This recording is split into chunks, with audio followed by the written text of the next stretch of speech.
BJP হেরেছে মানে 60টা আসন কমেছে, 303 থেকে 240 হয়েছে, তাই জিএসটি 27 থেকে 18 হয়েছে।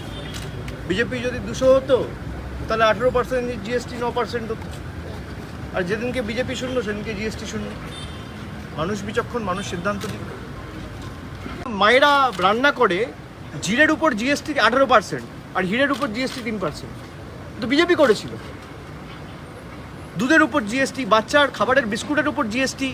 আমি তো বাজেটে বলতে গিয়ে বলেছি, শরীরে মাখে সে সর্ষের তেল থেকে শরীরে মাখে সে বডি অয়েল থেকে শুরু করে, রান্নায় সর্ষের তেল থেকে শুরু করে, শ্যাম্পু থেকে শুরু করে, বিস্কুট থেকে শুরু করে, আটা থেকে শুরু করে, কিসে জিএসটি নেই? কাপড়, জামা, জুতো, প্যান্ট, ঘড়ি সবে জিএসটি। খাতা, পেন, কিসে জিএসটি নেই? তো ট্যাক্স করে অর্থনীতির 12টা বাজিয়ে দিয়েছে।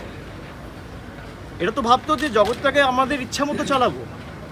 মানুষ এদেরকে বেগ দিয়েছে, এখন উপায় নেই, জিএসটি কমাতে হচ্ছে।